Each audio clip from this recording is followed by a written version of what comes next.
Welcome to Equilibrium Echoes, the podcast where we delve into the transformative power of your inner world on your relationships.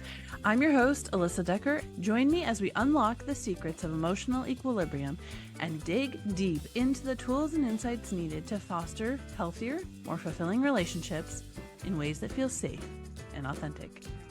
Welcome back to Equilibrium Echoes. I'm your host, Alyssa Decker, and today we are about to have a very fascinating conversation, at least I'm pretty sure it will be after talking to my guest today, all about the cycles in relationships, the cycles of poor choices, and how we get locked in these dynamics, and more importantly, how to get to the bottom of what is going on so we can change the cycle. My host today is Tina Djuretic. She is a Canadian author. She's written a memoir called Finding My Sovereignty. Tina, welcome so much. Thank you so much for being here. Welcome to the podcast. Thank you. I'm glad to be here. I would love for you to kind of start us off by telling us a little bit about your journey. Like how did you end up where you are today and doing what you're doing? So it was my own cycle of abuse and toxic relationships that led me here and to writing the memoir. And, a quick version, if you will, is that I had very narcissistic, very abusive parents myself. So not only did my mother suffers from mental illness, she's bipolar, very mentally, physically, emotionally abusive. My father was more on the physical side, abusive. And to top it all off, when I was 10, they joined a cult-like church. That just added another layer of abuse, mental, especially abuse and fear, right? Always with the fear. You want to control people, you use fear. And once I left home and tried to find my own way in the world, I started to have a series of really toxic relationships myself. And I've always been a real self-reflector, right? Like I don't jump from relationship to relationship. I've only had 3 major relationships in my life. I took years between them to analyze them, to see, first of all, what I did wrong, right? Because that's where we go first. What did I do wrong, right? But then to also see where they went wrong. And I thought I was learning and growing after each one because I spent so long, again, psychoanalyzing, self-analyzing, and thinking I'm growing.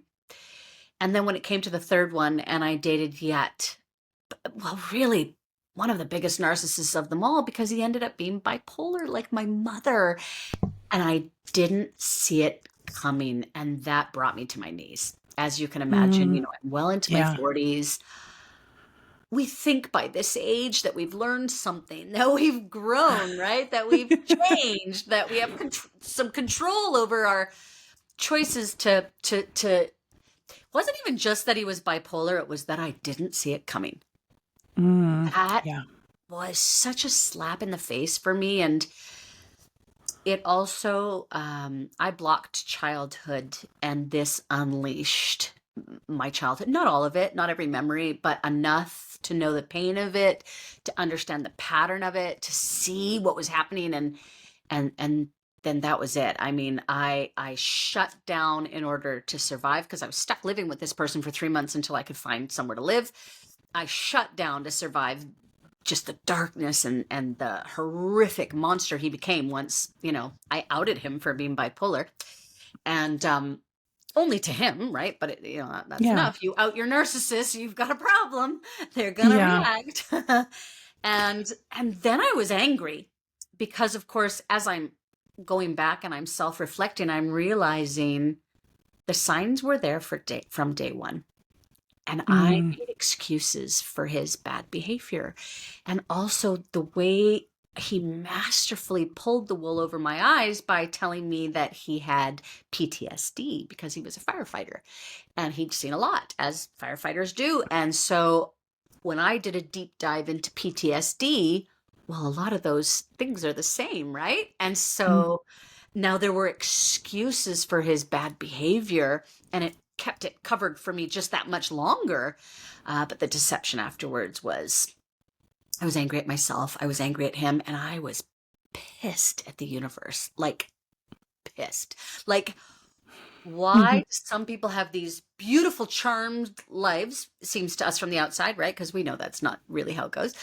But Yeah. they seem to have everything, looks and a partner that loves them and a big house and a great job. And why am I just being handed one steaming pile of crap after another, right? Like, why am I a bad, like, what did I do, right? I was just so Right. angry. And that's what brought it all to a head. And I sought advice. I went to a channeler and just, I wanted answers from the universe. I was just that, like, frustrated, but I was also in a place where I stopped asking the question, what's wrong with everybody else? And I started to go, what's wrong with me? That all Mm. I attract are these narcissistic relationships. What's wrong with me? Something has to be wrong with me. I can keep blaming them, but then I keep only falling in love with them. So why? And that is when the answers came. When you ask the right Yeah. questions, the answers are coming. Hmm. And that was the catalyst. Yes. Yeah. And to be clear, I don't think you're saying something is fundamentally wrong with you. I think what you're saying is you had brokenness, right? And unhealed trauma. And I mean, and, right? You had a lot of layers to unpack there, I'm sure, but it wasn't that you yourself, something was fundamentally wrong with you. It was all of the things that had happened to you that had accumulated. And, but I love that what you just said about when you start to ask the right questions. Because once, I could see where once in a relationship, you're like, oh, that was unfortunate, right? Twice, you're like, huh, like that's, but 3 times is a pattern. Exactly. And then it kind of forces you to go, huh, well, maybe there's something going on here. Yes. So you had your third relationship kind of fall apart. And you're in this really dark place where you're like, I've got to figure some things out. What was that like for you? So there was quite a bit going on with that because of the added layer of, like, all of a sudden childhood's coming back to the forefront. And I'm going, ooh, I don't know. Like, how do I deal with that? Pretty sure I buried you for a reason, right? I mean, I never forgot all of it, right? Yeah. I mean, I remembered the broad strokes, and I have 3 sisters who remember everything. So I had them as well, but we didn't sit there unpacking childhood because they wanted to forget it, right? I forgot it. They wanted to forget it. So, but so not only am I dealing with, like, my heart is broken, whether or not I wanted to stay with this person, and I didn't. Once I realized he was bipolar, it was over. It doesn't mean my heart wasn't broken. I loved him. I really loved him. And so, there's the heartbreak, and then there is the added psychological that, oh my God, you're my mother. Like, don't think that I wasn't playing all that in my head on repeat. And then there was the third added layer for me of a spiritual awakening. This kickstarted a spiritual awakening for me. I didn't know what was happening. So it's not that I had zero spirituality, but in my mid-20s, I met someone who introduced me to the Celestine prophecy. I don't know if you're old enough to remember that, which was huge in the 90s. I learned about energy and how we steal it from each other. And, that was my first foot in. But then I often found in those days, people use such large words and such lofty language when they were speaking about spiritualism that I didn't always understand it. So I was 1 foot in and 1 foot out for, a good 25 years. So now bring us back to this partner and I have, this breakup, and I'm having my past revealed to me. I am also having a full on spiritual awakening. Like, there's no 1 foot in anymore. It's like in or out, sister. Like, this is where you choose. Yeah. And so, I mean, honestly, there were times even when I was sleeping, I felt so much darkness in his home, even if I didn't have the language for that just yet. It was coming, but I didn't have the language just yet. But I could literally feel the demons coming out of him and in his home, and I was stuck in his home. And I often felt like when I was sleeping, like someone was sitting on my chest. That is how heavy the weight. And of course you go, oh, this is my broken heart, right? My heart's heavy because I didn't have the language. I understand now that I literally was being attacked. I woke up some nights thinking I was being strangled. No one was around me. Wow. And this was all his crap, right? That was around me. Yeah. And this is the home I grew up in. So Mm. again, this is also just reminding me that I remember that about my parents. I remember my father abusing me so bad one time. I thought, this is it. This is where I die, because he's smashing me with a hammer. And I'm sorry, a hammer, right? You Oh, don't do wow. that, right? And my mom's in the corner, and I'm looking at her like, you need to save me. He's going to kill me. And she actually just looked at me, and it was not her. What I saw in her eyes was not her. And she actually smiled and mouthed, you see what I can do? Because she caused this fight. This was her game, right? To make the Mm. rules so that we would break them. And then it was like, oh, you just wait till your father comes home. He's going to beat you, because she enjoyed watching. That's how sick and Wow. twisted, her mind was. So what I saw in my partner was the same look I saw in her eyes, those times that I was Mm. so Wow. badly. And I remember even thinking at the time, and we're Christians, so I'm thinking, this is the devil. Like, you're full of the crap you preach against. Do you know what I mean? Like, it was so Yes. obvious that was not human, what I was looking at. So Right. yeah, so it was pretty crazy. So all of those things were going on, and like, also, come save me, someone, please. Just one friend, one person, please see through my brave face and save me. That was also going through my mind, Yeah. and I'd been there Yeah. many. Please, someone And save me. yes. Well, and I think we've all felt like that at some point or another. I was talking, and on the last episode I recorded, we were talking about connection and how very often, like, we all crave connection with other people, and yet we're like ships in the night. We're looking at our phone, we're passing each other without talking. And I think we overlook so much. Like, we miss so much pain and in other people.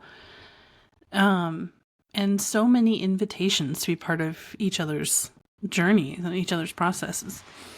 So that's a lot. Like, I would imagine you were pretty, I mean, I've been in some pretty dark places, but that was like the pile on for you, like all of the things at once. And I think it needed to happen that way, because Spirit had been trying to show me, my own soul had been trying to show me for years these patterns. And that's what our soul, the universe, Spirit, whatever you want to call it, God, does. It knocks on the door, right? Yeah. We don't listen. Knocks a little louder. We don't Right. listen, right? It kicks the door. We don't listen. Then it blows your damn house down, and you're like, whoa, that was a little aggressive. What was that all about? It's like, well, you weren't listening, right? This is what it actually Right. takes to get your attention. Yes, and we tend to have this reaction like, why didn't you just tell me? Right? Right? The fact of the matter is, we were When you told. first started dating that partner and you fell and broke your hip, and for 4 years you could barely walk. Yeah, that was me telling you. Just slow down. That's exactly what happened when I started dating this partner. I broke Yeah. a few weeks later. Spirit was literally telling me to slow down, but we don't listen. No, we don't. And it would be very hard when you're still in, I think, one of these relationships to unpack some of it. So, okay, there's so many different directions we could go with that. But but I want to kind of bring us back to this cycle of relationships. So, when you started kind of getting some insight and understanding what was going on, what were some of the first things that you uncovered and realized were contributing to this cycle that you had been in? This is where the channeler I went to see really did me a lot of justice, and said the things I needed to hear. And that's what a good channeler does, right? So I might have gone in there wanting to talk about relationships, but we ended up unpacking childhood and relationships as well. But childhood is what needed to be fixed. In order to fix relationships, you need to go back to the beginning, right? So, oh yes, always. Always, right? That's what a good therapist does. That's what a good coach does. I have people come to me for conflict coaching and they're like, teach me how to get my husband to stop yelling at them. And it always goes back. We always end up dealing with their trauma. So I'm sorry, I didn't mean to interrupt you there, but it's so true. It's so true. It's kind of universally true that if you want to change your circumstances, you're going to have to do that deep dive into yourself and what's going on. And it's so funny how we resist that, right? Like we go, oh yeah, childhood, right? And yet, well, you want to fix it, right? Like, well, that's where we went, right? Not even just childhood though. So for me, there was a series of things that needed to be fixed. The first one was I went to her because I was distraught over this relationship. So betrayal by men was my karmic pattern. And so first we walked through that, and we walked right into the lifetime where it started, where it cemented, where it became a pattern. We related how it was similar to this lifetime and how it was then automatically programmed into this lifetime. So I would heal it. So yay, we did that. And then we walked into, of course, this lifetime. And she kind of walked me through my hero's journey, if you will. So more like, here were significant moments where your soul was saying to you, it's time to fight back. Like when I was 13 and the first time I actually looked at my father and said, you can beat me all you want, but you will never break me. I mean, that was the first time I ever like really spoke back. And as you can imagine, I got beaten even more. But I was starting to fight back. So she walked me through those moments of my life, where I fought back.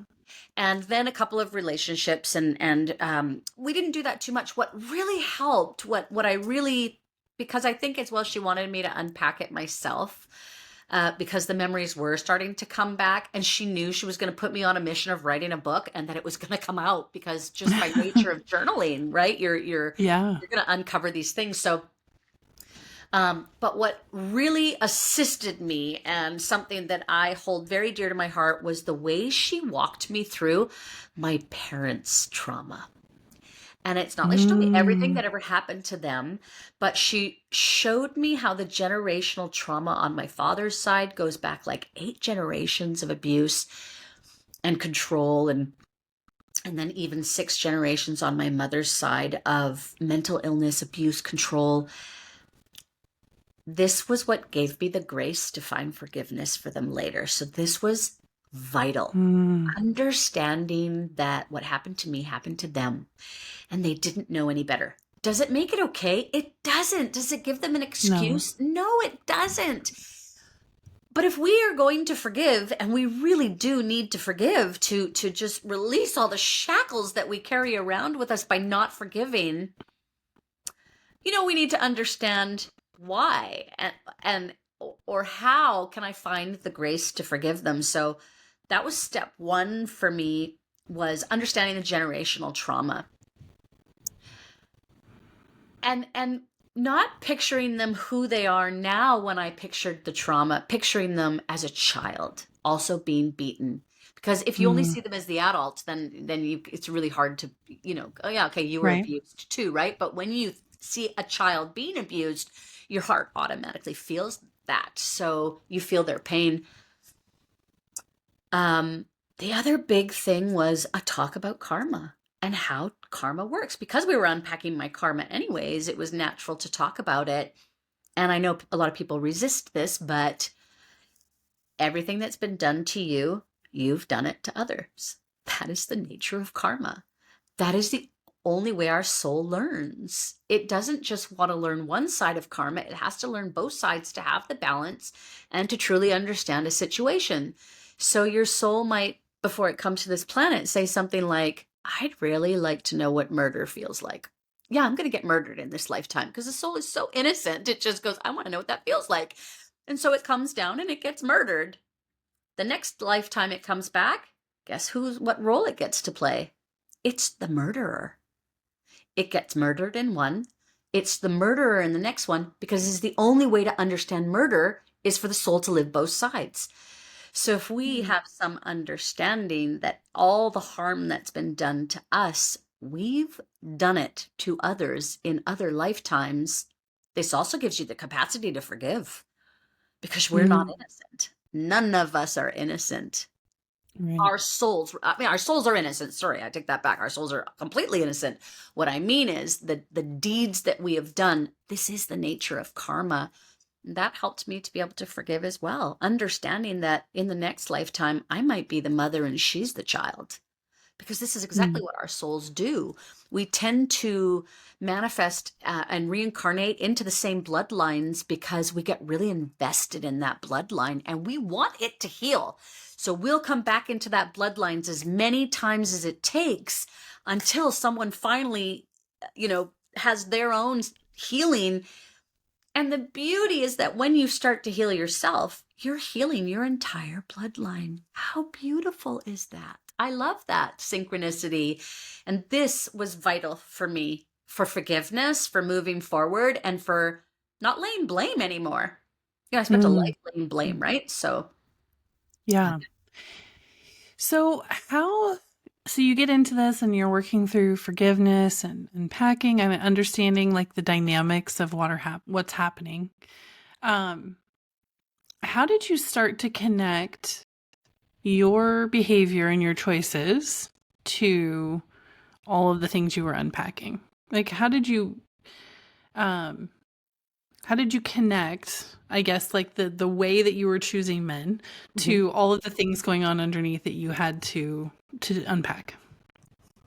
So this went hand in hand with my spiritual awakening. And to complete that story, at the end of this session with the channeler, she's the one who said to me, let's look at your soul mission and what you're meant to do in this lifetime. And she said, boy, you are the teacher. Like, that is your essence. You're not a healer. You're a teacher. And she said, you had many lifetimes as a healer, but it's time for you to fully step into teaching. So part of the reason you had such a difficult childhood, like all teachers and healers do, is because how can we talk about things if we haven't experienced them, right? We often have really terrible lifetimes because we're supposed to become teachers and healers. So there was this understanding. And then she said, you're going to write this memoir. And while you're writing it, you will find healing. And what needs to be remembered will be remembered so it can be healed. And don't force yourself to remember the things that don't want to be remembered. We do not have to go back, because I've asked this many times, to do hypnotherapy and remember every single detail of our life in order to heal it. If we have some broad strokes, that's good enough, right? We have a general idea. So I started writing, and I'm writing about a childhood I don't remember. So first I had to sit with my older sister for the first time and say, I know you don't want to talk about this, but here's what I have to do. And she thought I was cray-cray, first of all. She wasn't happy I was writing about school. She's like, do you really believe in all that woo-woo crap, right? And I'm like, I kind of do. Now I fully do. But I was like, yeah, I kind of do. Like, it really does make sense. And it was resonating with me, right? So now I'm starting to write. I literally just start writing and COVID hits. I lose my job. I have no money coming in. I have no one to talk to. I am completely isolated because I'm not part of anyone's bubble. We all have bubbles of 5 or 6, or at least in Canada, we had bubbles of 5 or 6. I wasn't part of anyone's bubble.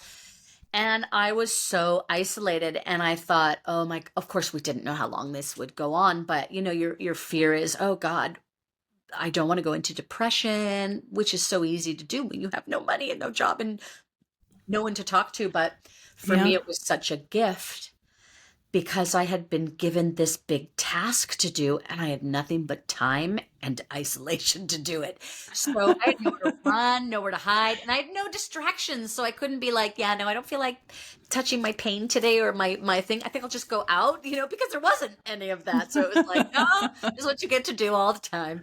And I learned how to meditate because I needed to, right? I needed to still my mind. Boy, that was a hard one for me to learn.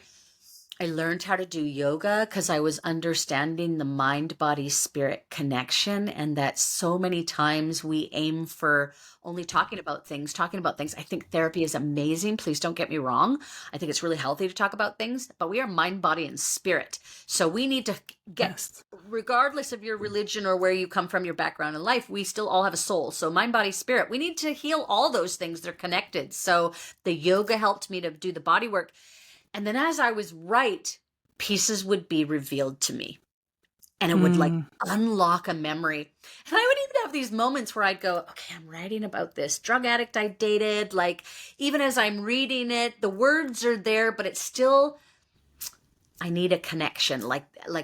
Even as I'm reading it, if this passage doesn't make you cry, there's a problem. So I'm like, Spirit, how did I feel when this happened. And oh my God, be careful what you ask for, because all of a sudden, like, whoosh, right? And I'd be like crying and snot's pouring out of my nose and my stomach is in knots. And I'd be going, I'd start typing, right? Like, okay, this is how it felt. I remember now. Okay.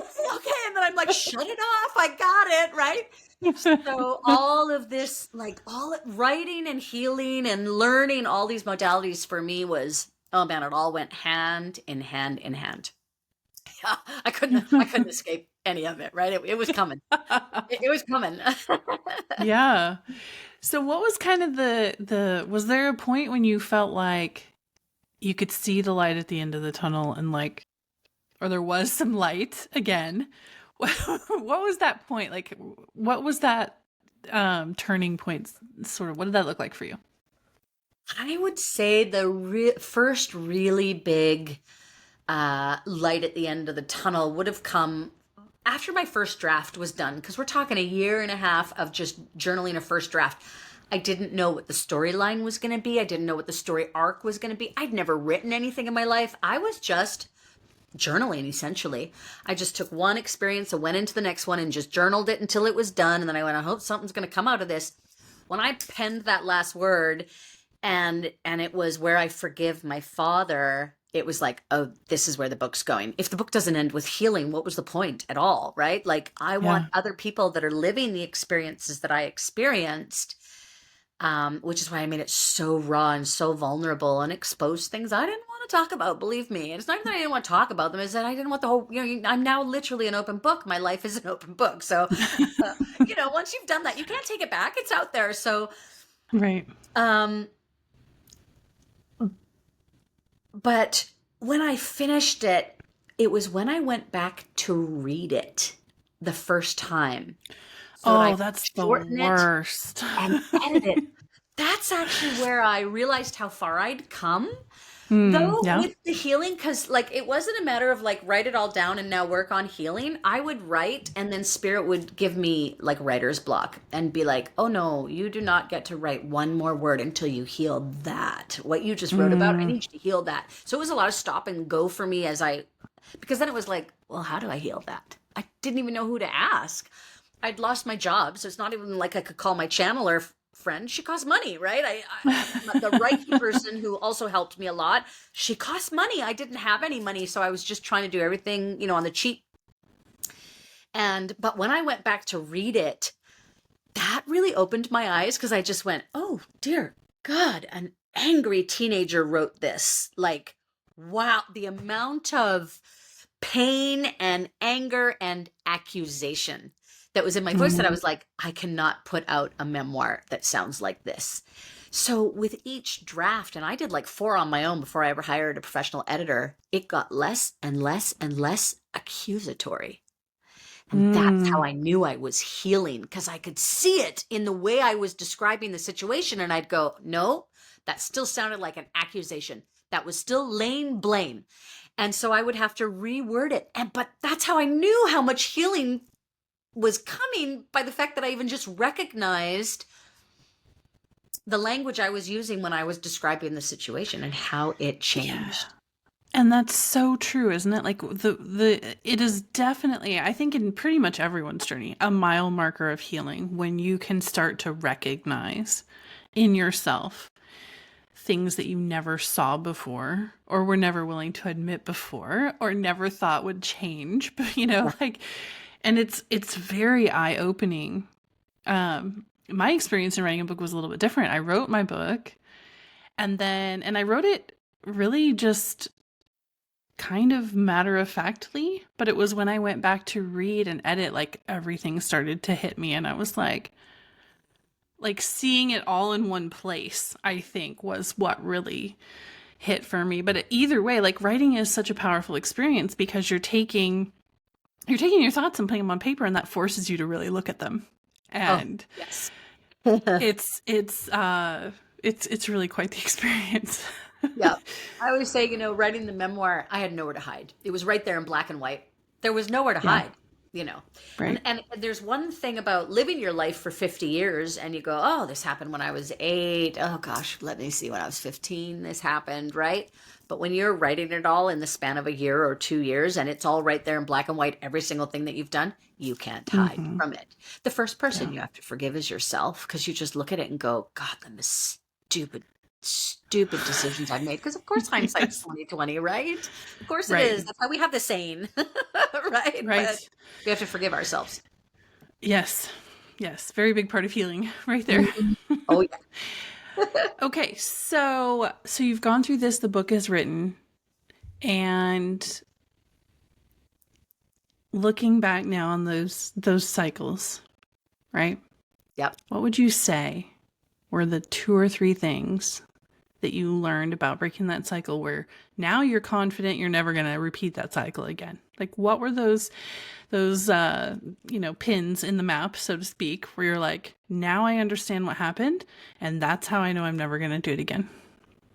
Step 1 for me, and this is where when I needed to do my own healing, and obviously I'm journaling about childhood. I did start at the beginning, and I'm journaling about childhood, and so I thought, gosh, I really don't know where to go with this. And so for the first time in my life, I turned to YouTube, and I'd never been on YouTube. I didn't have time for such things, right? So I went on YouTube and I was just like, I don't even know who to look for or what to look for or what to put in the search bar. It was just like, Spirit, I need help. But man, as soon as I opened the page, boom, the person I needed was there, because that's what Spirit does, right? And that's what our soul does for us.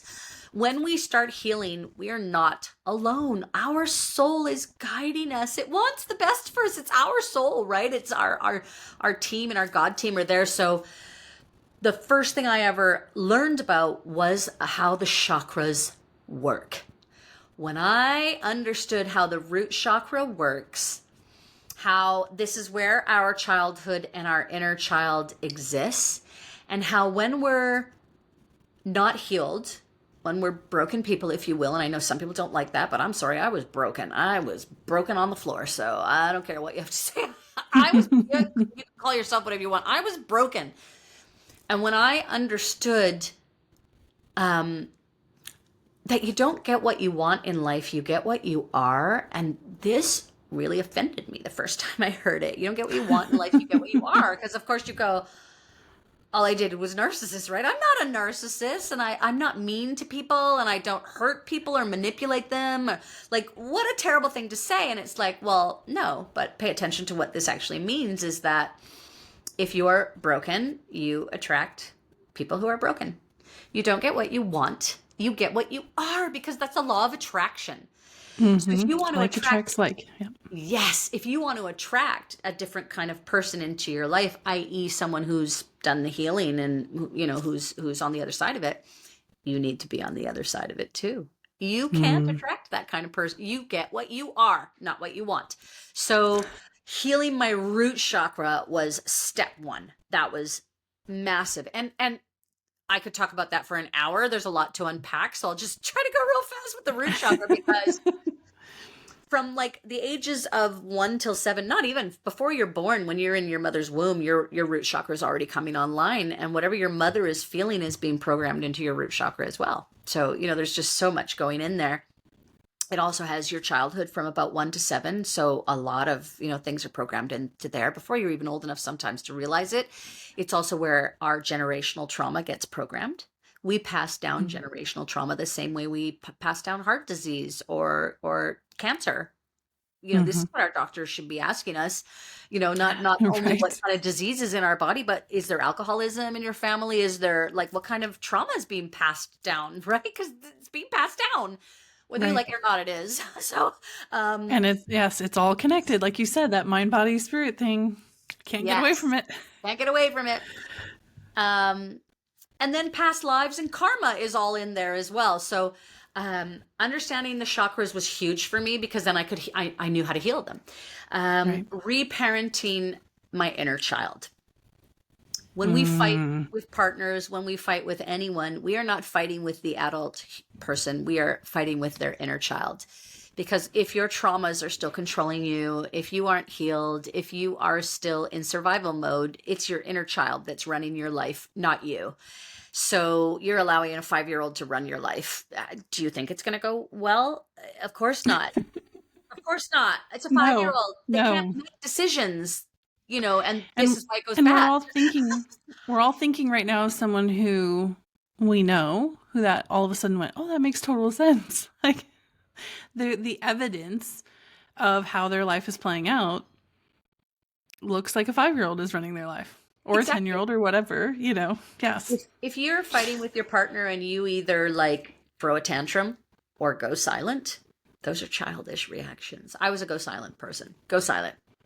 Thinking I'm so mature, right? Thinking, listen, I have a quick tongue. I am very quick. I can say some pretty bad things and they'll be very dead accurate. So I can get right to the heart of the matter.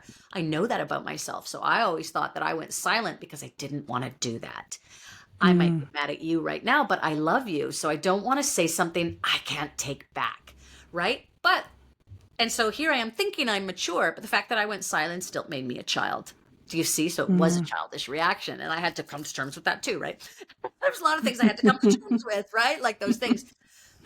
The third major thing that I did, so reparent my inner child, especially because my inner child, the whole root chakra is about safety, belonging to a part of a tribe, security. I'm fed, I'm clothed, I didn't have those things. I didn't have safety in my home. The basic thing of being a human being, your parents are supposed to protect you. I'm not even going to get to love. They're supposed to at least protect you, right? Didn't have those. So I had to give my inner child those things so that she could have permission to stop running my life now and go and be the child. Go and play so that I can run my life now. I need an adult to run my life. Yes. Right? I don't need a child to run my life. She's not doing a good job. And you're the only adult that's going to do it. Yeah. So you have to access that. Like, Yes. So get your inner child out of the driver's seat, so to speak, so that you can be in it and do that through love. And then, so understand how the root chakra worked, go back to childhood, reparent my inner child, do a lot of healing there. Obviously, it all goes hand in hand. And the third one was to then also reprogram the computer chip that was my subconscious mind, because this is also programmed when we're children. And then more and more as we get older, if you think of your root chakra as the motherboard of your computer, if your body's the computer and your root chakra is the motherboard, over time we pick up apps. More and more or viruses. apps, right? And yes, exactly. And so, but start with the motherboard to just take everything. It takes out everything else, right? So I did 30 days of positive affirmations and a whole lot of things along that line to reprogram my inner voice. I didn't realize how much my inner voice was my mother. Because on the outside, I was such a super confident person. But even like in my youth, when I was an actress and a singer, I'd go to every audition knowing I'm going to get the role on the outside. But my inner voice was like, oh, you're not good enough. Right? Yeah. Always, you're not good enough. I had to reprogram that. So those were 3 big things that I did. And none of them easy. No, None of them but also swim with the tide or swim against it, right? You can make it easier for yourself, or you can resist the whole way and it'll be harder.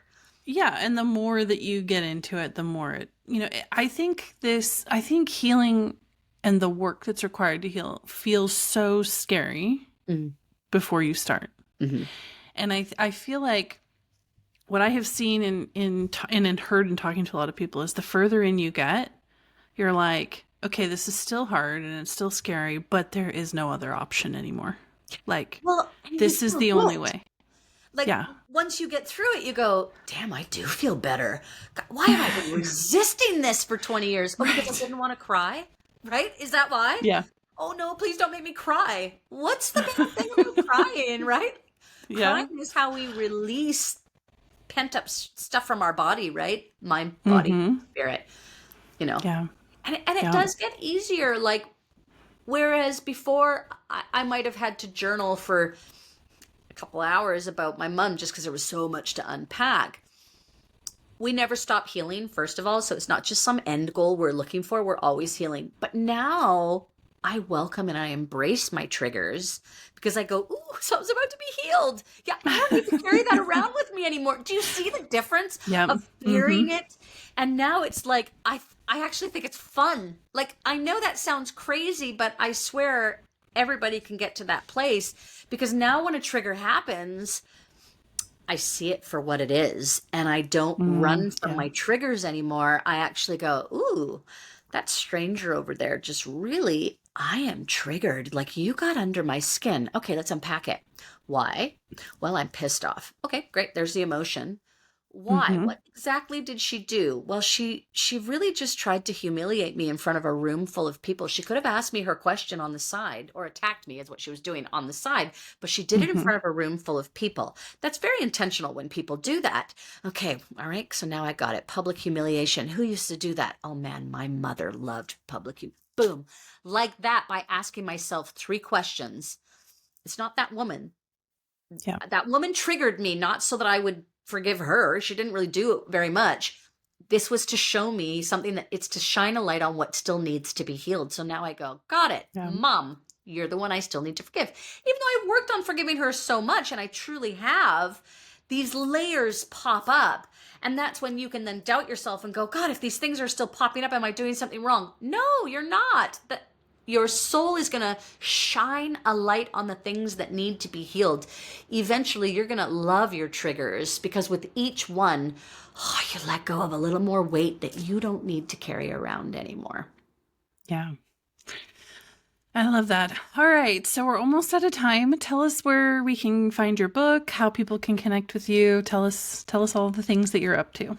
Sure. I have an author's website. If you want to go there, that's then you can find all the links to all the social medias. So it's www.sovereignandsage.com. Sovereign and Sage. I spelt the word and. Sovereign and Sage.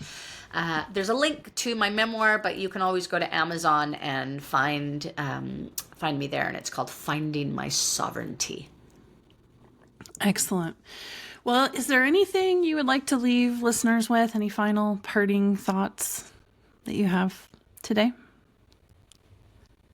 Sometimes it can feel really overwhelming when we think about all of the trauma that we've been through, to go back to the past. I don't mean to make it sound like it's so easy that this will just be easy for you. I don't mean that at all. What I'm saying is sometimes we build in our mind, we make it a little harder maybe than it has to be. And you're worth it. Like, love, because that is the one thing that this did for me, is it taught me self-love. And now that I love myself, I will never, ever accept a partner who doesn't love me as much as I love myself. And that is the point of healing. If you want to change the kind of people you're attracting into your life, you need to change you first. Because when you start to heal, that is when you'll also start to put down boundaries. And it is your boundaries that will keep the narcissists away from you, because you'll see them coming a mile a minute. They won't be able to pull the wool over your eyes anymore. So do it for you. Yeah. All right. Well, thank you so much, Tina, for being here and having this conversation. Thanks to everyone who is listening. Click down below in the show notes to find the link to Tina's website and to find her book as well. And we will see you soon on the next episode of Equilibrium Echoes. Thanks for joining me for another episode of Equilibrium Echoes. If you would like to learn more about the podcast, visit www.coachingwithalyssa.com/podcast. And while you're there, book your free consultation and download the preview of my new book, Marriage is Hard and Other Lies I Believed. I'll see you in the next episode.